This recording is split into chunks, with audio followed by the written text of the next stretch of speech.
सूरज और बेला की शादी को कई महीने बीत चुके थे, लेकिन इन दोनों में अभी तक कोई शारीरिक संबंध नहीं बन पाया था और बेला भी उसके लिए बिल्कुल भी तैयार नहीं थी। और ये इन दोनों की सेकंड शादी थी। सूरज की भी पहली शादी हो चुकी थी और वह अपनी पहली पत्नी से बेहद प्रेम करता था और शायद वह अभी तक नहीं भुला पाया था। इधर सेम कंडीशन बेला के साथ भी था।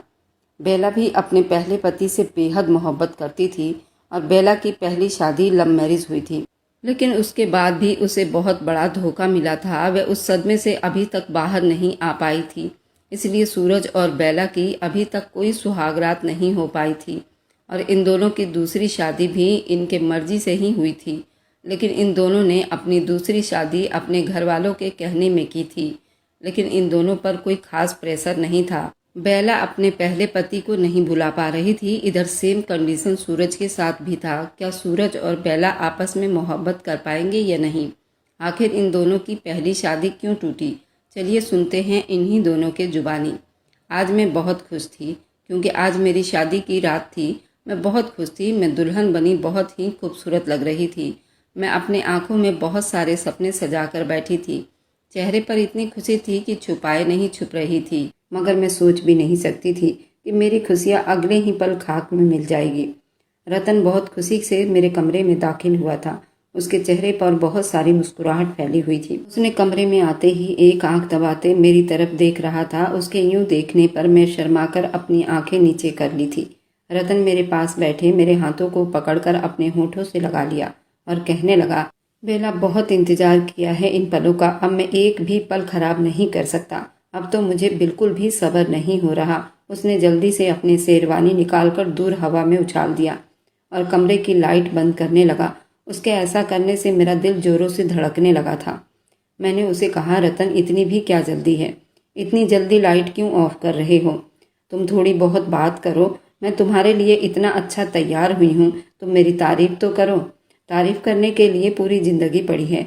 मैं इतने दिन तुमसे दूर रहकर बिताया है, अब और मुझसे ज़्यादा इंतज़ार नहीं होता। अगर तुम चाहती हो कि लाइट ऑन करके ही तुम्हारे साथ मैं सुहाग रात मनाऊं तो ठीक है। अगर तुम यही चाहती हो तो यही सही। उसकी बातों से मुझे बहुत घबराहट महसूस हो रही थी। फिर वो मेरे बेहद पास आया, मुझे बाजुओं से जकड़कर अपने ऊपर गिराकर बेड पर झुका था। इस तरह करने पर मेरी हालत बहुत ज़्यादा घबराहट में होने लगी थी। मैंने तो बहुत से सपने सजाए थे अपनी नई जिंदगी के बारे में, मगर रतन की हरकत पर मैं एकदम से चौंक गई थी। अब तो मुझे रतन की इन हरकतों से डर भी लगने लगा था। मुझे तो सिर्फ यही लग रहा था कि रतन सिर्फ मेरे जिस्म के लिए उतावला हो रहा है। मैंने तो उसे गुस्से से पीछे धक्का देना चाहा। कहने लगी, रतन, आराम से, थोड़ा सब्र कीजिए। आप इस तरह से क्यों कर रहे हैं? मैं आपकी ही हूँ, आप सब्र कीजिए। फिर भी रतन मेरी बातों का कोई असर नहीं हो रहा था। फिर रतन मेरे दुपट्टे के पिनों को खोलने लगा और दुपट्टे को दूर फर्श पर फेंक दिया। रतन के इस तरह हरकत पर उसके नए रूप के साथ मुझे थोड़ा अजीब सा महसूस हो रहा था। मुझे तो अब उससे बहुत डर महसूस हो रहा था। दिल तो इतनी जोरों से धड़क रहा था जैसे अभी बाहर आ जाएगा। मैं कहने लगी, रतन, मुझे चैन तो करने दो। मगर रतन तो जैसे मेरे जिस्म को देखते ही दीवाना पागल हो गया था और पागलों की तरह मेरी गर्दन पर झुका, अपने हाथों की हरकतों को बढ़ाता। कहने लगा, चेंज करने की क्या ज़रूरत है? हम खुद ही एक दूसरे के वस्त्र हैं। हमारे बीच कपड़ों की कोई ज़रूरत नहीं। वो मेरे कमर पर लगी पेटीकोट के डोरियों को एक झटके से खींचकर मेरे साड़ी को मेरे तन से दूर कंधों पर उछाल दिया। मैं तो शर्म से एकदम पानी पानी हो गई थी और शर्म के मारे लाल होती खुद में सिमट रही थी। एक ही पल में मेरा दिल दहल गया था। रतन की मोहब्बत करने का तरीका मुझे समझ नहीं आ रहा था। मैं एकदम डर के मारे सुस्त पड़ने लगी थी। फिर रतन मेरे कान के पास आकर धीरे से कहने लगा, लाइट ऑफ करूं क्या? मैं तो शर्म के मारे कुछ बोल ही नहीं पाई। फिर रतन खुद ही उठकर लाइट बंद कर दी। अब तो मेरे कमरे में बिल्कुल अंधेरा था। अब वो मेरे जिस्म को पूरा का पूरा देख चुका था, फिर भी उसे सुकून नहीं मिला। रतन तो बहुत ही बेदर्दी के साथ मेरे जिस्म को नोचना शुरू कर दिया। मैं तो बिल्कुल रो पड़ी थी। मुझ में इतनी ताकत नहीं थी कि मैं उससे खुद को दूर करूं, मगर रतन की हैवानियत और जुनून बढ़ता ही जा रहा था। वह जुनून की हद पार कर चुका था। मेरी तो अब चीखें निकलने लगी थी। रतन ने अपने होठों से मेरे होठों को पकड़कर मेरे होठों को अपने मुंह में जकड़ लिया था और मेरे होठों को इतनी जोर से काटा कि मेरे होठों से अब खून बहने लग गया था। लेकिन रतन के जज्बात काबू में नहीं आ रहे थे। मुझे भी अब रतन पर बहुत तेज गुस्सा आया था। अपने नाखून रतन के सीने पर गाड़ चुकी थी। शायद ये करना बहुत ज़रूरी हो गया था। उसे मेरे दर्द महसूस ही नहीं हो पा रहे थे। वे तेजी से मेरे करीब होता हुआ धड़कनों को अपने हाथों से मसलते हुए मेरे जिस्म पर पूरी तरह हावी हो चुका था। अब मेरे पास तो कोई भी रास्ता नहीं बचा था। मैं डर से तड़प रही थी। जब रतन पूरी तरह से मेरे जिस्म को नोच रहा था, उसमें समा गया था। मेरी तो आंखों से बराबर आंसू बह रहे थे, मगर रतन को तो मेरी कोई परवाह ही नहीं थी। उसे तो बस मेरे साथ सुहागरात मनानी थी। मैं दर्द से रो रही थी। वो मुझसे कहने लगा, तुम दुनिया में अकेली लड़की थोड़ी हो जिसके साथ ये सब हो रहा है। हर लड़की को ये सब सहना और झेलना पड़ता है, और जब पहली बार हो तो दर्द तो होगा ही ना। उसमें रोने वाली क्या बात है। तभी मैं कहने लगी, रतन, अगर आप मुझसे सच में मोहब्बत करते हो तो आप मुझे यूं नहीं नोच सकते। मैं तो आज तक आपको समझ ही नहीं पाई, और मुझे अफसोस हो रहा है। मैंने एक ऐसे इंसान से मोहब्बत की जिसे मुझसे ज़्यादा मेरा जिस्म प्यारा था। फिर क्यों तुमने मेरे साथ मोहब्बत के दावे किए थे? तुम्हें तो बस अपना हवस मिटाने के लिए कोई भी लड़की मिल जाती तो उसी से शादी कर लेते। मुझसे क्यों वो सारे वादे झूठे किए थे? रतन ने मेरे जबड़े को जोर से जकड़ा और फिर मेरे होठों पर झुका। काफ़ी देर वो मेरी सांसों को अपने अंदर उतारने लगा। फिर झटके से मेरे मुंह को छोड़कर कहने लगा, बस ज़्यादा बोलने की तुम्हें कोई ज़रूरत नहीं। शादी हुई है हमारी तो शादी एक दूसरे की शक्ल देखने के लिए नहीं की जाती, एक दूसरे के साथ संबंध को आगे बढ़ाने के लिए ही तो की जाती है। वे जो अपने जुनून को मेरे ऊपर तार तार होता, अब रिलैक्स होता, तकिए पर सीधा लेट चुका था। फिर उसके दूर होते ही मेरे पेट में बहुत दर्द उठने लगा था। मैं दर्द से तड़प उठी थी। जब ही रतन की नज़र मुझ पर पड़ी थी, वह जल्दी से बेड से उठा और कहने लगा, देखो ये बेड शीट जल्दी से बदल दो। उसने मेरी तरफ देखा और ये सवाल किया। मैंने एक नज़र रतन पर डाली। मुझे अब वो कहीं से भी पहले वाला रतन नहीं लग रहा था। जिस रतन से मैंने मोहब्बत की थी वह रतन बिल्कुल भी नहीं था, बल्कि वह तो बिल्कुल बदल चुका था। कोई अनजान आदमी जैसा मुझे लग रहा था। मैंने सोचा अब कुछ भी कहना बेकार है। मैं चुप से अपने पेट पर हाथ रखकर उठी थी। मैंने फिर बेड शीट चेंज की। जैसे ही मैं तकिए पर साइड को करवट लेकर लेटी थी, अब रात का आखिरी पहर होने को था। आंखें नींद से लाल हो रही थी। रतन तो कब का सो चुका था। जब अपने बराबर लेटे रतन पर मेरी नज़र पड़ी तो वह सुकून से सो रहा था। उसे तो जरा सा भी एहसास नहीं हुआ कोई उसके बगल में आने वाली लड़की, जो न जाने अपनी ज़िंदगी में कितने सपने लेकर आई थी, वह एक ही पल में उसके सारे सपनों को एक ही झटके में मसल कर रख चुका था। खुद वह अब इतने आराम से कैसे सो सकता है? मेरी तो आंखों से आंसू बराबर बहे जा रहे थे और रुकने का नाम भी नहीं ले रहे थे। मैं तकिए पर सर रखकर आंखों के साथ छत की तरफ देखकर उन पलों को याद कर रही थी जब पहली बार रतन ने मुझसे मोहब्बत का इजहार किया था। तब मैं भी कॉलेज में थी। उस दिन जब मैं कॉलेज से घर वापस आ रही थी, उस दिन मुझे लेने के लिए रतन आया था। मैं भी उस वक्त उसके साथ गाड़ी में बैठी थी। रतन ने धीरे से मेरा हाथ पकड़कर कहने लगा, जानती हो बेला, मैं तुमसे बहुत मोहब्बत करने लगा हूँ। मम्मी तो मुझसे शादी का कह रही हैं, लेकिन मैं तुम्हारी पढ़ाई होने का इंतज़ार करूँगा। रतन के इस तरह के इजहार पर मेरा चेहरा लाल हो गया था। मैं शर्माकर अपना हाथ उससे पीछे छुड़वा रही थी और सीधा होकर बैठ गई। एक दो बार हमने एक दूसरे को बड़ी गौर से देखा था। मैं तो कम उम्र की थी। रतन मेरे ही पड़ोस में रहता था और उसको हम बहुत अच्छे से जानते थे। पहली बार मोहब्बत परवान चढ़ने लगा था। मैं तो अब हर वक्त रतन के ख्यालों में गुम रहने लगी थी और मौसम भी आज बिल्कुल अलग हो रहा था। मैंने तो अब ग्रेजुएशन भी कर लिया था और छत पर अपनी छोटी बहन सुलेखा के साथ मौसम का आनंद ले रही थी। तभी तेज बारिश शुरू हो गई। मैं तो पहले से ही बारिश को देखकर वैसे ही दीवानी हो जाती थी। मैं तो बारिश में झूम रही थी। मुझे इस बात का बिल्कुल भी पता नहीं था कि आज मेरी किस्मत का फैसला हो जाएगा। जब मेरी माँ ने मुझे जोरदार आवाज़ से बुलाया था, बेला, सुलेखा बेटी, जल्दी से नीचे आ जाओ। देखो तुमसे मिलने के लिए तुम्हारी आंटी आई हैं। मैं तो आंटी की दीवानी थी। हम दोनों जल्दी से नीचे आए। सीढ़ियों से उतरती हुई मुझ पर जैसे ही रतन की नज़र पड़ी तो उसकी आंखों की चाहत और ज़्यादा निखर पड़ी थी। मैं बारिश में भीगने की वजह से मेरा कपड़ा मेरे बॉडी से चिपका हुआ था। मैं भरपूर जवान लड़की हो गई थी। मेरी माँ ने हम दोनों को इशारा किया कि जाओ कपड़े बदल कर आओ। मैं जल्दी से कपड़े बदल कर आ गई। अपनी आंटी के गले में अपनी बाहें डालते हुए कहने लगी, आंटी मैं आपसे बिल्कुल बात नहीं करूँगी। आप पड़ोस में होते हुए भी हमारे घर कभी नहीं आती। आंटी भी कहने लगी, तो तुम लोग कहाँ भला रोज़ाना हमारे घर के चक्कर लगा लेते हो? कई महीने हो जाते हैं, कभी तुम लोग नज़र नहीं आती हो। और वैसे भी आज तुम्हारी सारी शिकायतें दूर करने आई हूँ और अब आंटी और बच्चों की दूरी ख़त्म करने के लिए ही आई हूँ। मेरी माँ अपनी सहेली आंटी के दिल की बात को अच्छे से समझ चुकी थी।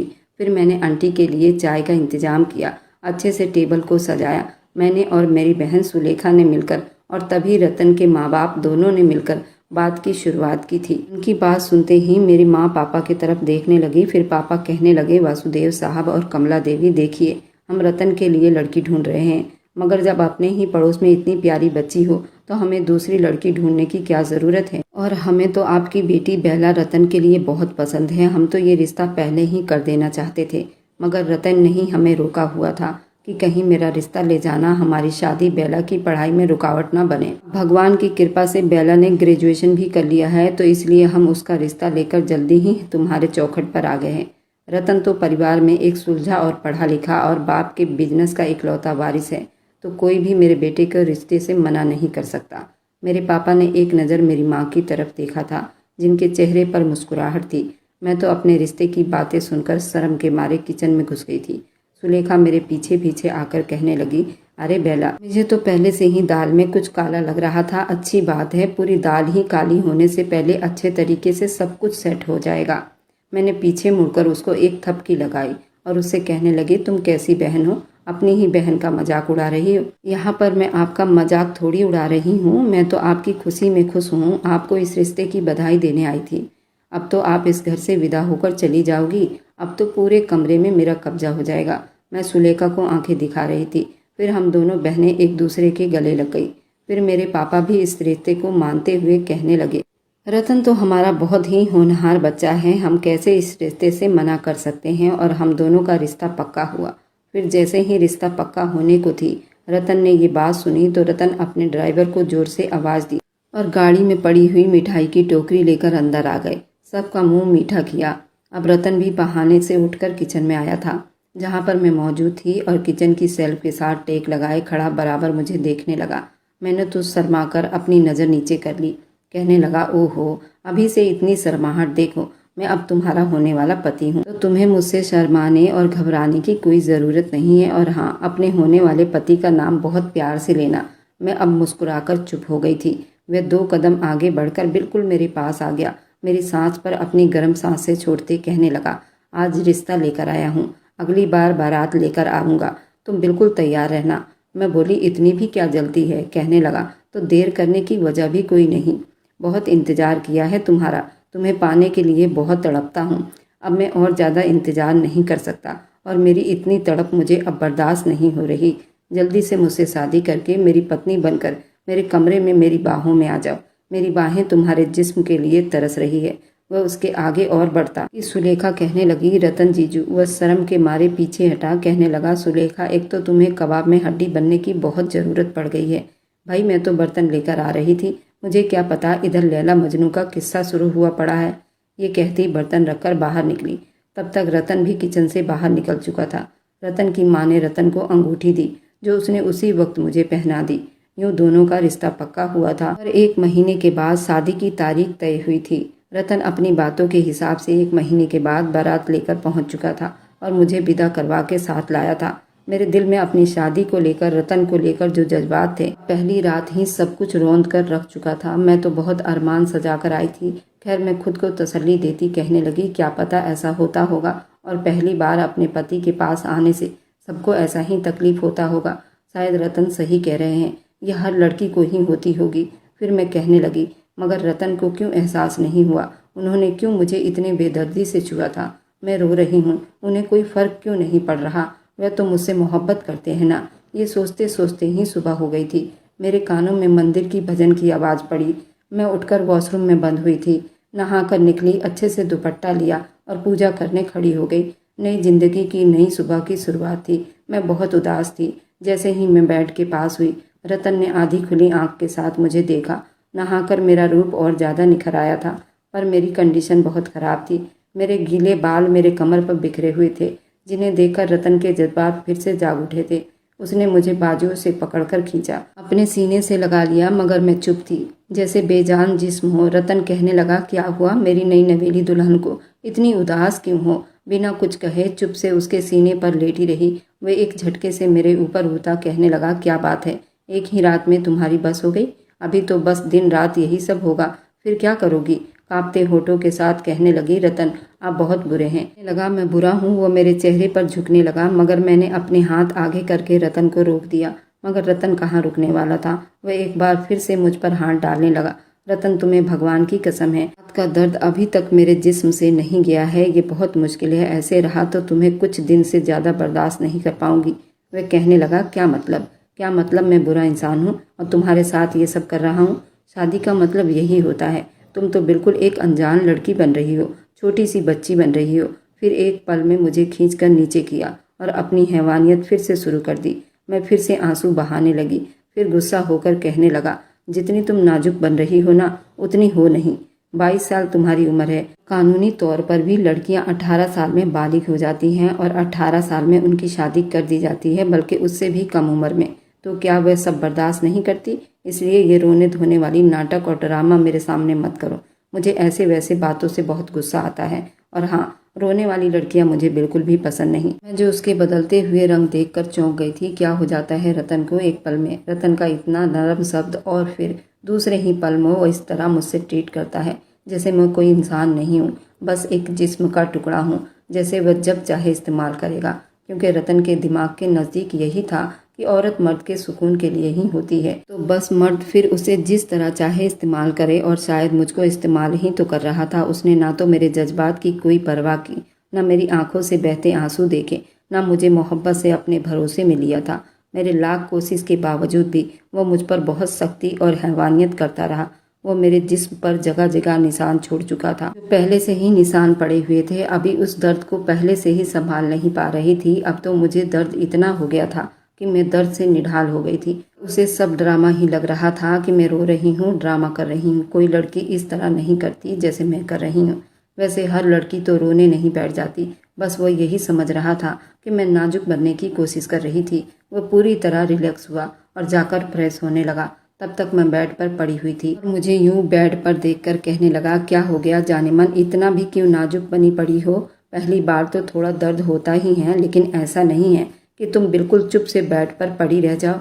बेड से उठो और जाकर नहा लो। आज हमारी शादी की पहली सुबह है और मेरा दिल तो कर रहा था कि मैं चीख चीख कर सबको बता दूं और एक पल में ही कमरे में तहस नहस कर दूं, मगर मैं मजबूर थी, ऐसा कुछ भी नहीं कर सकती थी। रतन तो तैयार होकर कमरे से निकल गया था। फिर मेरी सास रतन से पूछने लगी, अरे भाई, मेरी बहू कहाँ पर है? बेला नजर नहीं आ रही? वो बड़े मीठे शब्दों में कहने लगा, माँ वह अभी तैयार हो रही है, अभी थोड़े ही टाइम में आती होगी। मैंने सोचा तब तक आप लोगों से मिल लेता हूँ। ठीक है, मैं नाश्ता लगवाती हूँ। ये कहकर किचन में चली गई और मैं यहाँ खुद को वॉशरूम में बंद किए अब फूट फूट कर रोने लगी थी। कल रात से मेरे पेट में बहुत ज्यादा दर्द हो रहा था। मैं अपने पेट पर हाथ रखकर दर्द से रो पड़ी थी, मगर रतन को तो ये सब ड्रामा ही लग रहा था। मैं शीशे में खड़े होकर अपने आप को कहने लगी, कहीं मैंने जल्दीबाजी में कोई गलत फैसला तो नहीं ले लिया। लेकिन रतन तो मेरे ही पड़ोस में रहता था और आंटी का लड़का था। मैं उसे अच्छे से जानती थी। वह क्यों मुझे इतनी परेशानी दे रहा था? मैं तो बचपन से उसे चाहती थी, लेकिन मुझे बिल्कुल भी नहीं पता था कि रतन ऐसा हो सकता है। तो इतने से दर्द को लेकर भी रतन घबरा जाता था, लेकिन अब तो उसने खुद ही अपनी हैवानियत से मुझे दो चार कर दिया था। उसे जरा भी मेरा एहसास नहीं हुआ था। जब मैंने अपना जिस्म देखा तो जगह जगह पर नील पड़े हुए थे। रतन के हैवानियत के निशान थे। कहाँ कहाँ उन निशान को छुपाती। मेरी गर्दन तो ऐसी थी जैसे किसी वैसी दरिंदे ने काट खाया हो। खैर, मैं अपनी तकलीफ को भूलकर नहाकर बाहर निकली थी। मैं अब तैयार होने के लिए ड्रेसिंग टेबल के पास खड़ी थी। मेरा तो अब दिल कर रहा था कि मैं जोर जोर से रो दूं, ऊंची आवाज से दहाड़े मारकर रोऊं, लेकिन मैं ये नहीं कर सकती। मैं तो नई नवेली दुल्हन थी। अपनी सास के घर ऐसा कैसे कर सकती थी? और वैसे भी दुल्हन तो शादी के दूसरे दिन सज संवर कर सब बड़ों के पैर छूती हैं। अगले दिन रिसेप्शन होता है, स्टेज पर आना होता है और सबको बताना होता है कि हम शादी के बाद कितने खुश हैं। मैं अभी तैयार हो रही थी, तभी रतन कमरे में दाखिल हुआ। रतन को कमरे में आते देख मेरा दिल जैसे एक पल के लिए बंद होने लगा था। कहाँ मैं इतने सपने सजाए उसके कमरे में आई थी। अब एक ही रात में रतन के साय से भी डरने लगी थी। वह अंदर आया तो मेरी तरफ देखता, वो पीछे आकर मुझे अपनी बाहों में भर लिया। अब मैं उसके पकड़ में इतनी तकलीफ महसूस कर रही थी। रतन, छोड़ दो मुझे, ये क्या कर रहे हो? लेकिन वो फिर भी धीरे से मेरी गर्दन को चूम ही गया था। वो मेरे कंधे पर सर रखकर कहने लगा, क्या तुम नाराज हो? मैंने कहा, रतन, मैंने ऐसा कब कहा? मैं तुमसे नाराज हूँ, लेकिन तुम मेरी बातों को समझ नहीं रहे हो। ये देखो, मैं बाहर कैसे जाऊँ? तुमने मेरे जगह जगह गर्दन पर निशान छोड़े हुए हैं। मैं कैसे ये सब कुछ छुपाऊं? अब मुझे स्टेज पर भी जाना है और मेरी हालत नहीं हो रही कि मैं स्टेज पर जाऊं। मेरा तो बिस्तर से उठने का मन भी नहीं कर रहा। मुझे बहुत ज़्यादा तकलीफ है। रतन मुझ पर भड़क उठा था। कहने लगा, तुम पहली औरत हो जो इस तरह से कह रही हो। मेरे दोस्तों की शादी हुई थी, ऐसा मैंने कभी सुना ही नहीं कि कोई औरत इतनी शिकायत कर रही है। और अगर तुम्हें ये सब नहीं करना था तो तुम शादी से ही मना कर देती। रतन ने मेरी एक नहीं सुनी और ये सब बोलता हुआ दरवाजे से बाहर चला गया। वो मुझसे अब बहुत ज़्यादा नाराज़ हो गया था। मुझे उसकी नाराज़गी से भी कुछ लेना देना नहीं था। मैं बहुत ज़्यादा तकलीफ़ में थी। तभी रतन की चाची की लड़की मेरे कमरे में आई और वो मेरी हालत देखकर घबरा गई थी। उसने कहा कि मैं अभी जाकर आंटी से बात करती हूँ और तुम्हारी कंडीशन के बारे में बताती हूँ। तुम स्टेज पर ना जाओ तो अच्छा होगा, तुम आराम करो। जब सीमा मेरी सास को अंदर बुलाकर लाई, उन्होंने मेरी हालत देखी तो वो घबरा गई। कहा, ठीक है, तुम्हें स्टेज पर जाने की कोई ज़रूरत नहीं, तुम यहीं बैठो, तुम्हारी यहीं मुंह दिखाई हो जाएगी। और उन्होंने जल्दी से मुझे दवा दिलवाई और तुरंत शाम को ही मेरी विदाई कर दी। मैं अपनी माँ के घर आ गई थी, पर मैं बहुत बुरी हालत में थी। फिर मैं अपनी सहेली से अपनी सारी बातें शेयर की। वह भी शादीशुदा थी। उसने कहा कि ये बहुत गलत हुआ है तुम्हारे साथ। उसने तुम्हारे जिस्म को बिल्कुल नोच डाला है। मुझे लगता है तुम्हारे पति को डॉक्टर से मिलना चाहिए, उसे बीमारी है। और फिर ये बात धीरे धीरे घर में सभी को पता चल गई। पर यह बात रतन मानने को तैयार नहीं कि उसे कोई बीमारी है। वो मुझसे नाराज़ हो गया था कि मैंने अपने बेडरूम की बातें सबको बताई है। बहुत ज़्यादा नाजुक बनने की कोशिश कर रही हूँ। उसने कहा, मैं ऐसा ही हूँ, अगर मेरे साथ तुम्हें रहना है तो ठीक है, नहीं तो मैं तुम्हें डिवोर्स दूंगा। तुम अपनी नाजुक शरीर लेकर अपने माँ बाप के घर में पड़ी रहो, मुझे कोई लेना देना नहीं। उसके माँ बाप ने भी उसे बहुत समझाया, लेकिन वह किसी की बात सुनने को राजी नहीं, ना ही डॉक्टर से मिलने को तैयार था। वो कहता था, मैं बिल्कुल ठीक हूँ, ये लड़कियों के ड्रामे हैं। रतन ने दोबारा मुझसे कभी बात करने की कोशिश नहीं की। उसके मम्मी पापा मुझे कितनी बार बुलाने आए, पर मुझे बहुत डर महसूस हो रहा था, क्योंकि अब तो मेरे साथ गुस्से में न जाने वो क्या कुछ करता। जब उसने मोहब्बत में ये सब किया था, मेरे मम्मी पापा भी इस बात को स्वीकार कर चुके थे। उन्होंने कहा, ठीक है, तुम डिवोर्स ले लो, हम तुम्हारी दूसरी शादी कर देंगे। पर मैंने तो रतन से बहुत मोहब्बत की थी। मुझे नहीं पता था वो बीमार है और उसने कभी अपनी बीमारी स्वीकार नहीं की। आखिरकार मैंने डिवोर्स ले लिया। 1 साल के बाद मेरी मम्मी पापा ने मेरी दूसरी शादी कर दी। मेरा दूसरा पति सुबोध कुंवारा नहीं था। उसकी पहले एक शादी हो चुकी थी। उसकी पत्नी किसी और से मोहब्बत करती थी, जिसकी वजह से उसका तलाक हुआ था। वह इंसान भी धोखा खाया हुआ था और मुझे भी प्यार में धोखा मिला था। जब सुबोध के साथ मेरी शादी हुई और मैं विदा होकर सुबोध के घर आ गई, उसके पापा नहीं थे। उसके पापा की मृत्यु बचपन में ही हो गई थी। सुबोध की माँ थी और 2 बहनें थीं जो शादीशुदा थी। जब मेरी सुबोध के साथ सुहाग रात थी, सुबोध मेरे कमरे में नहीं आया था। सुबोध की शादी उसकी माँ और बहन ने जबरदस्ती करवाई थी। अपनी माँ और बहन के कहने में उसने मुझसे शादी तो कर लिया था, लेकिन उसके दिल में अभी भी उसकी पहली पत्नी बसती थी, जो उसे धोखा देकर चली गई थी। मैंने सारी रात उसका इंतजार किया, लेकिन वो कमरे में नहीं आया। मेरी भी आंख लगी, मुझे पता ही नहीं चला। सुबह मेरी नंद ने मुझे जगाया। वह जान गई थी कि सुबोध मेरे कमरे में नहीं आया था। वो मुझे पहले ही समझाने लगी थी, तुम्हें थोड़ा सब्र से काम लेना होगा, अभी उसके दिल में उसका कुछ जख्म ताज़ा है। मैंने भी कुछ ना कहा। मुझे भी ऐसी कोई जल्दीबाजी नहीं थी। मैं भी अपने पहले पति रतन को बहुत याद कर रही थी, उसके सारे जख्म को याद कर रही थी। इसी तरह शादी को 15 दिन बीत गए। वह अच्छी जॉब करता था, बात करने में भी बहुत अच्छा था। मैं दूर से उसे देखा करती थी। वह अपनी माँ और बहन की बहुत इज्जत करता था। उस दिन बारिश बहुत तेज़ थी। मुझे बारिश बहुत पसंद थी। तभी सुबोध उस रात बहुत देर से घर आया था। उसके दोस्त के यहाँ पार्टी थी, जहाँ उसको बहुत देर हो गई थी। मैंने अपने कमरे का दरवाज़ा बंद नहीं किया था। मैं गहरी नींद में थी। जब सुबोध अंदर आया था, वह अपना लैपटॉप अंदर रखने आया था। तभी उसकी माँ भी जाग गई थी, नहीं तो वह रोज़ कमरे से बाहर जाकर सोफे पर सोता था। आज खुद उसकी माँ सोफे पर सो रही थी। मजबूरन उसे मेरे पास सोना पड़ा। जैसे ही वो मेरे पास आकर लेटा, मेरी आँख खुल गई थी। मैं उससे पूछ बैठी, क्या मैं आपको पसंद नहीं? उसने कहा, ऐसी कोई बात नहीं, आप बहुत अच्छी हैं। आपको मेरे बारे में पता ही है और मैं आपके बारे में सब कुछ जानता हूँ। हम दोनों का दुख एक जैसा है। तो फिर मैंने तुरंत कहा, तो फिर दोस्ती कर लेते हैं। उसने भी कहा, ठीक है, मुझे थोड़ा समय दो, मैं अपने आप को तुम्हारे काबिल बना सकूं। इसी तरह मेरी शादी को 2 महीने बीत गए। अब सुबोध मुझसे बहुत अच्छे से बात करता था। एक दिन वो बिल्कुल मेरे नज़दीक हुआ और मेरे गर्दन को देखने लगा, जहाँ बहुत गहरा निशान था। सुबोध कहने लगा, तुम्हारा पहला पति जानवर था क्या? क्या कोई इतना इंसान को तकलीफ पहुंचा सकता है? जहाँ निशान था उसने अपने होंठ रखा। ऐसा मालूम हुआ जैसे वो फूल को छू रहा है। उसने बड़े प्यार से होंठ वहाँ रखे थे। मुझे बहुत अच्छा महसूस हुआ और मैं उसके सीने में मुंह रखकर रो पड़ी थी। वो मेरे आंसू पोंछता गया। सुबोध ने कहा, मैं तुम्हारे सारे जख्म भर दूंगा। तुम्हें रोने की कोई ज़रूरत नहीं। तुम्हें मोहब्बत की ज़रूरत है और मैं तुम्हें मोहब्बत से सींचूंगा। उसने धीरे धीरे मेरे पूरे जिस्म को चूमना शुरू किया। जिस मोहब्बत की मुझे ज़रूरत थी वही सुबोध मुझे दे रहा था। मैं सुबोध के इस तरह मोहब्बत करने पर खुद को उसके हवाले कर दिया और सुबोध ने उस दिन पहली बार मेरे जिस्म का दीदार किया था और हम दोनों दो जिस्म एक जान हुए थे। हर रात वो मुझे बड़ी प्यार से समेटता था। मैं उसके मोहब्बत में बिल्कुल पागल हो जाती थी।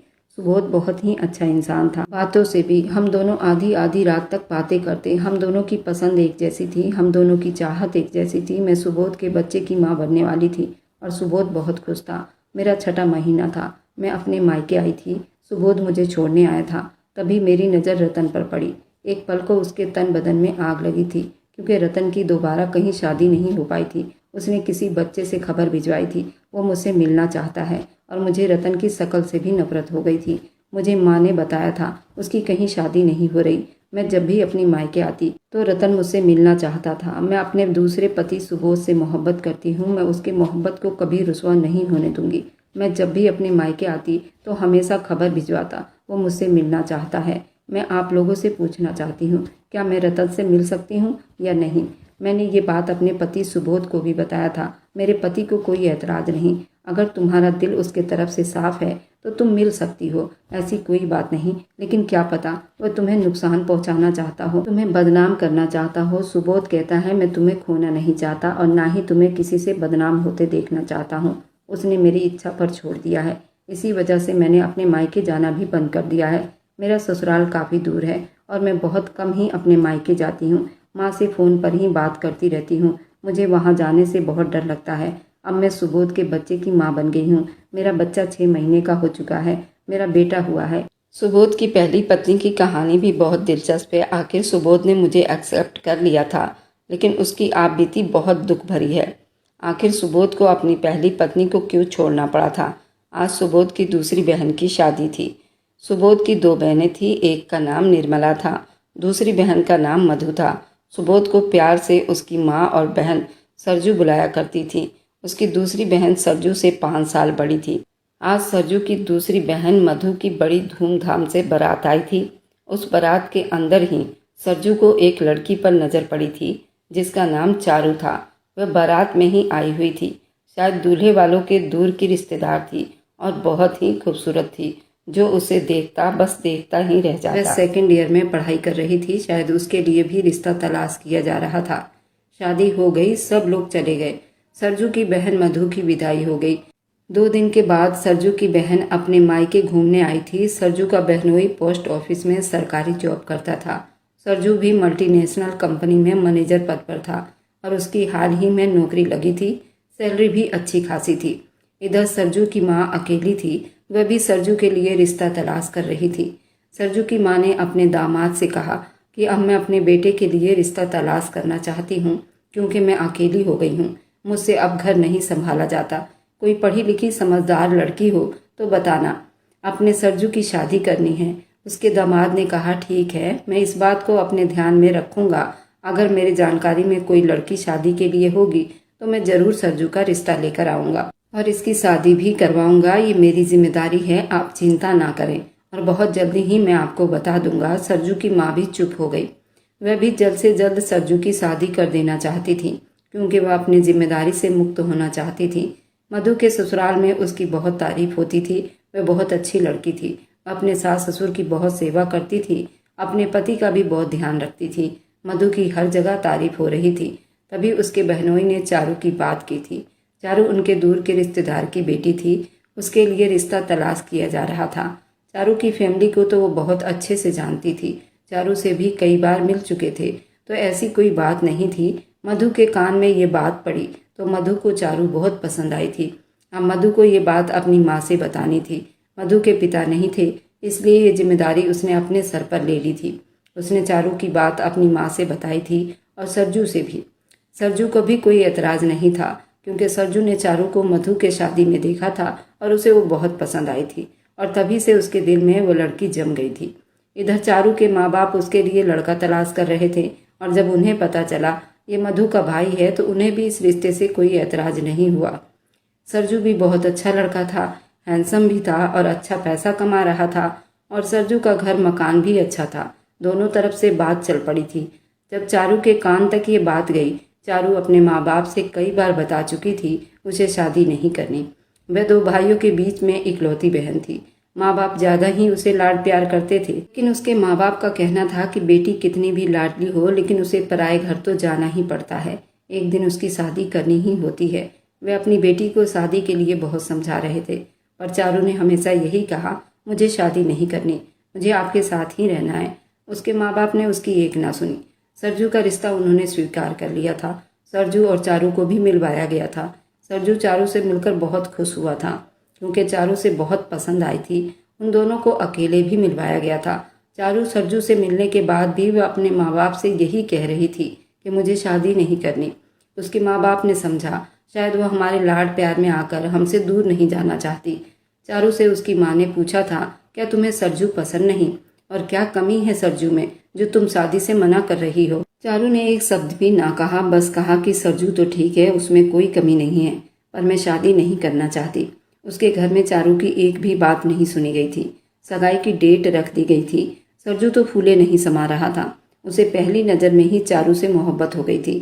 सगाई होने के बाद चारू का नंबर सरजू ने कैसे भी करके अपने मोबाइल में सेव कर लिया था।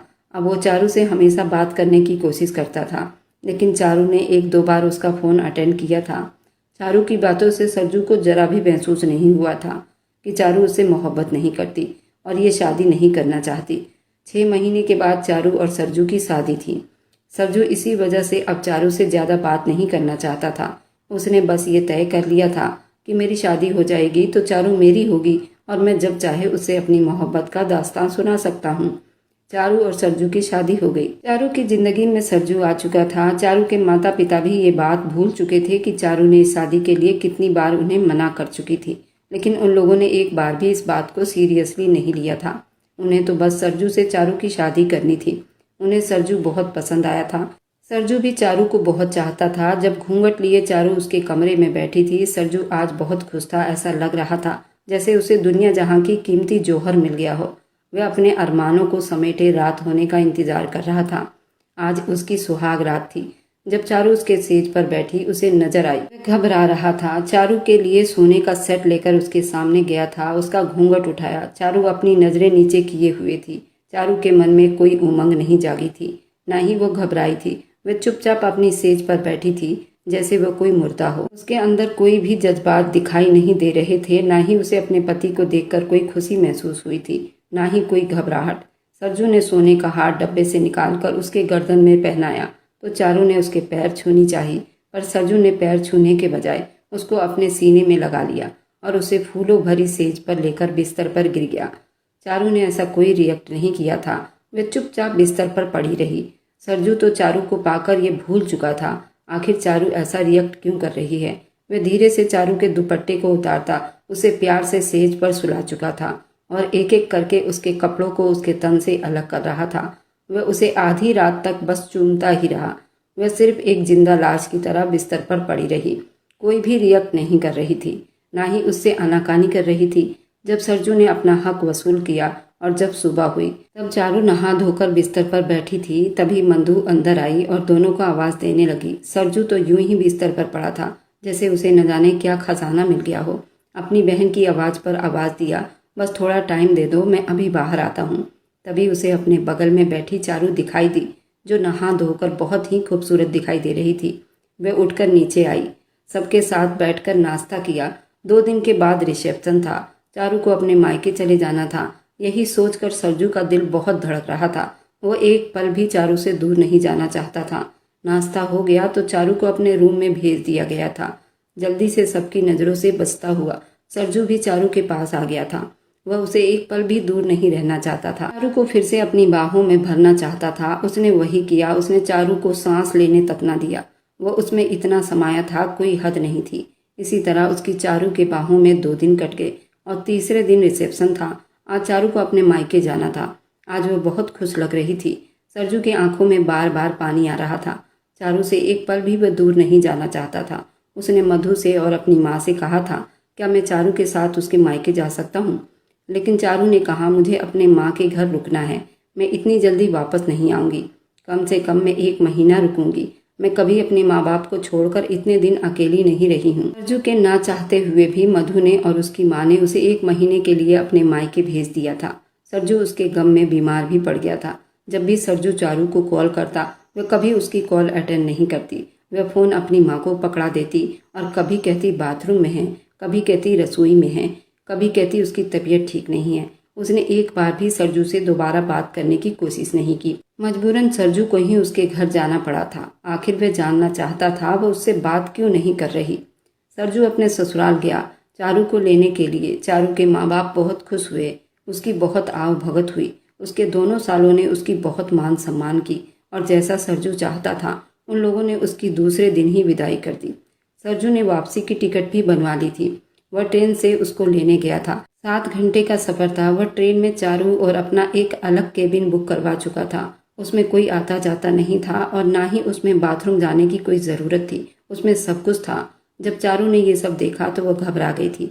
वह तो कुछ और ही प्लान बनाकर बैठी थी। जब उसे पता चला कि इस डिब्बे से बाहर कहीं नहीं जा सकती, तब उसने एक ऐसी चीज़ की मांग की कि उसे ट्रेन से उतरकर उसकी इच्छा पूरी करनी थी। उसने कहा कि सरजू, निहालगढ़ के समोसे बहुत अच्छे होते हैं और गरम गरम तो बहुत ही अच्छे होते हैं। मैं चाहती हूँ आप मेरे लिए उतरकर यहाँ से समोसे लाएं। तुरंत उसकी बात मान गया, समोसे लेने चला गया। लेकिन उसे नहीं पता था कि चारू उसके साथ धोखा कर रही है। वह तुरंत उस डिब्बे से निकलकर कहाँ गायब हो गई, किसी को पता नहीं चला। ट्रेन चारू के घर से अभी 5 स्टेशन पार कर पाई थी।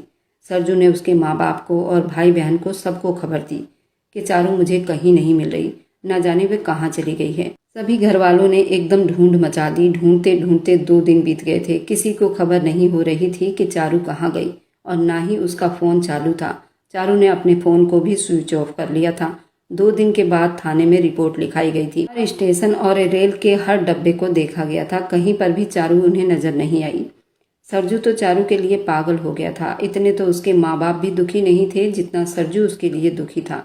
उसे लास्ट टाइम गाजियाबाद स्टेशन पर देखा गया था और उसके साथ एक लड़का भी था जिसको पहले कभी नहीं देखा गया था। इसी तरह ढूंढते ढूंढते 1 महीना बीत चुका था जब चारू की असलियत पता चली थी। वह कॉलेज टाइम से ही किसी लड़के से मोहब्बत करती थी। एक बार चारू का भाई वीरेंद्र ने उसे उस लड़के के साथ देखा था। उसने उस लड़के का पीछा किया था, उसका बैकग्राउंड जानने की कोशिश की थी। जब उसे उस लड़के के बारे में असलियत पता चली तो वीरेंद्र का पारा हाई हुआ था। उसने चारू को धमकी दी थी, ये लड़का तुम्हारे लायक नहीं है और दोबारा मैं उस लड़के के साथ तुम्हें न देखूं। अगर तुम्हें उस लड़के के साथ दोबारा देखा तो उस दिन तुम्हारा आखिरी दिन होगा। क्योंकि वह लड़का शायद नशा करता भी था और बेचता भी था और इसके बारे में वीरेंद्र को पता चल गया था। चारू पर उसने बहुत कड़ी नज़र रखी हुई थी। उसके बावजूद भी चारू हमेशा उसके कांटेक्ट में रही थी। उसने दूसरा सिम लेकर उस लड़के से बातचीत करती रहती थी और उसी ने प्लान बनाया था कि मैं अपने पति के साथ ससुराल जा रही हूँ और तुम मुझे बीच में मिल जाना। हम दोनों वहाँ से भाग जाएंगे। और जैसा कि उसने प्लान बनाया था सेम वैसा ही उसने किया भी था। बहाने से सरजू को समोसे लाने के लिए भेजा था और खुद उसके साथ दूसरे डब्बे में सफ़र करके गाजियाबाद चली गई थी। वह लड़का गाजियाबाद किसी फ्लैट में रहता था और यही सब धंधा करता था। जब ये हकीकत सरजू को पता चली वह जैसे सदमे में आ गया था। उसे चारू से बहुत नफरत हो रही थी क्योंकि वह शादी के पहले दिन से धोखा दे रही थी। सारी गलती उसके माँ बाप की थी। जब उन्हें पता था उनकी लड़की किसी और से प्रेम करती है तो उसकी शादी नहीं करनी चाहिए थी और उसे समझाना चाहिए था। उसके माँ बाप का कहना था कि सरजू जैसे लड़के से शादी करती तो शायद उस लड़के को वो भूल जाती, क्योंकि सरजू के पर्सनैलिटी में और उस लड़के की पर्सनैलिटी में ज़मीन आसमान का अंतर था। उसका हल्का सांवला कलर था और बहुत ही दुबला पतला था। हाइट भी खास नहीं थी और उसके बराबर में सरजू बहुत हैंडसम और 6 फुट हाइट रखता था और नौकरी भी अच्छी खासी थी। उसमें जरा बराबर भी कोई कमी नहीं थी और वे चारू से न जाने कितनी मोहब्बत करता था। 6 महीने के बाद चारू और वे लड़का दोनों पकड़े गए थे और उन दोनों ने भागकर शादी कर ली थी। इधर सरजू उसके गम में पागल हो गया था। वह चारू की शक्ल भी नहीं देखना चाहता था और ना ही सरजू दूसरी शादी करना चाहता था। उसने कहा, मैंने सिर्फ चारू से मोहब्बत की है, शायद दूसरी लड़की से वह ऐसी मोहब्बत ना कर पाए। अब उसे लड़की जात से ही नफरत होने लगा था। मधु ने और उसकी माँ ने उसे बहुत समझाने की कोशिश की। इसी तरह उसकी शादी को 2 साल बीत चुके थे। इधर चारू अपने प्रेमिका के साथ बहुत बुरे कंडीशन में थी। उसके माँ बाप ने उसकी शक्ल देखने से भी मना कर दी थी। चारू अपने मायके भी नहीं जा सकती थी। उसके दोनों भाई उसे जान से मार देते। इधर सरजू भी चारू से उतना ही नफरत करता था। उसके बाद उन दोनों की कोई मुलाकात नहीं हुई। इस बात को बीते 2 साल हो चुके थे। इधर सरजू की माँ की तबीयत खराब रहने लगी थी। इधर बेला के घर के पास निर्मला की शादी हुई थी, जो सरजू की बड़ी बहन थी और वह बेला को बहुत पसंद करती थी। लेकिन बेला की शादी पड़ोस में ही रतन से हो गई थी। इस बात की जानकारी भी उसे थी। बेला निर्मला को भाभी कहा करती थी। जब रतन के घर से वो वापस आई थी, निर्मला बिल्कुल उसके घर के सामने ही रहा करती थी और जब उसने रतन की बात बताई थी, निर्मला कांप उठी थी। जब उसने बेला की कंडीशन देखी थी तो वह भी रतन को बुरा भला कहने से बाज नहीं आई थी, क्योंकि रतन ने उसकी इतनी बुरी हालत की थी। वो पूरे शरीर से घायल थी। ऐसी कोई जगह बाकी नहीं थी जहां रतन ने उसे दांत ना खाया हो। और निर्मला ने ही उसे सलाह दी थी कि शायद रतन को कोई बीमारी है, इसी वजह से उसने इस तरह की हरकत की है। निर्मला ने कहा कि कोई भी नॉर्मल आदमी ऐसा कभी नहीं करता। उसको दूसरे के दर्द का एहसास जरूर होता है। और इसी तरह इसको भी अब 2 साल बीत चुके थे। वह रतन के साथ वापस नहीं जाना चाहती थी और उसने रतन से डिवोर्स ले लिया था। निर्मला का भाई भी धोखे में अपने आप को भुला चुका था। निर्मला ने ही बेला की शादी अपने भाई सरजू से करवाई थी। निर्मला ने ही उसकी सारी कंडीशन अपने भाई को बताया था और ये भी बताया था कि बेला ने उससे डिवोर्स क्यों लिया था। सरजू शादी के लिए बिल्कुल भी तैयार नहीं था। ये शादी निर्मला और मधु ने और उसकी माँ ने जबरदस्ती करवाई थी। अब सरजू हर लड़की को धोखेबाज समझने लगा था, लेकिन निर्मला और मधु ने उसे बहुत समझाया भी था। वही औरत तुम्हारी माँ भी है और 2 बहनें भी हैं तुम्हारी। तुम्हें हर औरत को एक कैटेगरी में नहीं रखना चाहिए। क्या तुम्हें याद है तुम्हारे पिता की कब मृत्यु हुई थी, लेकिन अपनी माँ ने माँ बाप दोनों बनकर हम तीनों को पाला है। क्या तुम अपनी माँ को भी उसी कैटेगरी में लोगे? ऐसा नहीं होता। हर औरत एक जैसी नहीं होती। तभी निर्मला ने रतन की कहानी उसे सुनाई और कहा कि वह लड़की भी यही सोचती है, हर मर्द एक जैसा होता है। क्या उसकी बात ठीक होगी? नहीं ना, क्योंकि रतन से उसने अपनी पसंद की शादी की थी। उसके बाद वे लड़का ऐसा निकला तो उसकी क्या गलती है? तुम्हें ये सारी बातें भूलनी होगी। एक बात को पकड़कर इंसान जम नहीं जाता, उसे आगे बढ़ना चाहिए। जो हुआ शायद तुम्हारी किस्मत में लिखा था और उसे भूलना भी बहुत जरूरी है। तब सरजू एकदम चुप हो गया था। उसने कहा कि मैं इतनी जल्दी उसे अपने दिल से नहीं निकाल सकता, लेकिन हाँ, मैं तुम लोगों की बात जरूर मानूंगा। तुम लोगों को जो अच्छा लगे वह कर सकते हो। तभी सरजू बेला से शादी करने के लिए तैयार हुआ था, लेकिन उसने अभी पूरे दिल से स्वीकार नहीं किया था। ये बात घर में सभी जानते थे। तभी उस रात निर्मला ने बेला को सब कुछ बता दिया था। सरजू को अभी टाइम लगेगा, शायद तुम्हारे कमरे में ना आए, तुम्हें उसका इंतजार करना पड़ेगा। सरजू एक बहुत ही अच्छा लड़का है। उसने अपने पहले प्यार से धोखा खाया है। बेला को भी अब आगे की उम्मीद बिल्कुल भी कम ही नजर आ रही थी। उसे अब हर लड़का धोखेबाज लग रहा था। शायद सारे लड़के ऐसे ही हो। इसी तरह वह रोज अपने कमरे से ये सोच कर सोती थी, शायद मेरा दूसरा पति भी रतन की तरह ही मुझे नोच खाएगा। लेकिन वह बिल्कुल गलत साबित हुई थी। इधर सरजू भी यही सोच रहा था, क्या पता ये भी लड़की चारू की तरह हो। वे दोनों एक दूसरे के लिए यही सोच कर बैठे थे। इसी तरह शादी को 15 दिन बीत चुके थे। उस रात जब अपने दोस्त के पार्टी में गया था तो उसे बहुत देर हो गई थी और सरजू की माँ भी आज सोफे पर ही सो रही थी। सरजू की माँ को पता था ये रोज सोफे पर ही सो जाता है, बेला के पास नहीं जाता। अगर ये एक दूसरे के पास नहीं जाएंगे तो एक दूसरे को कब समझेंगे। यही सोचकर उसकी माँ आज सोफे पर ही सोती रही और मजबूरन सरजू को बेला के कमरे में जाना पड़ा। जब वो बेला के कमरे में गया था तो बेला गहरी नींद में सो रही थी। चुपके से जाकर उसके साइड में सो गया। तभी बेला हड़बड़ाकर उठ बैठी और सरजू को अपने इतने करीब देखकर घबरा गई थी। तब सरजू ने तुरंत ही लाइट जलाई और उससे बात करने की कोशिश की। तब जाकर बेला का डर खत्म हुआ था और उस वक्त बेला को अपनी आंखों पर विश्वास नहीं हो रहा था। जिस आदमी के लिए वो इतना गलत सोचकर बैठी थी वह इतना अच्छा निकलेगा। वह डर रही थी तो सरजू ने उसका हाथ थामा और कहा कि डरो मत, मैं कुछ नहीं करूंगा। मैं सिर्फ तुम्हारे पास मजबूरी से सो रहा हूँ, क्योंकि मम्मी सोफे पर सो रही है। अगर मैं बाहर गया तो माँ मुझे फिर से दोबारा कमरे में भेज देंगी। तुम्हें मुझसे डरने की कोई ज़रूरत नहीं। तभी सरजू की नज़र उसके गर्दन पर पड़ गई थी। हाँ, सरजू ने बड़े प्यार से उस पर हाथ सहलाया था, जिस पर बेला की आंखों से आंसू बहने लगे थे। उसके आंखों से आंसू भी वो इतने प्यार से छू रहा था जैसे बेला कोई फूल हो। उसके इस तरह करने पर बेला खुद मदहोश होती चली गई और उस रात वे दोनों दो जिस्म एक जान हो गए थे। वे हर रात उसे इतने ही प्यार से समेटता था। अब जब भी सरजू अंदर जाता तो पहले बेला ही शुरुआत करती थी, क्योंकि सरजू की मोहब्बत उसे बहुत पसंद आती थी। वो दीवानी हो जाती थी। इसी तरह बेला सरजू से मोहब्बत करने लगी थी और सरजू भी धीरे धीरे चारू को भूलने लगा था। इधर जब भी बेला अपने मायके जाती तो रतन उसे मिलना चाहता था। एक दिन वह अपने नंद निर्मला के घर गई थी और वहीं पर रतन भी आया हुआ था। उन दोनों का आमना सामना हुआ था।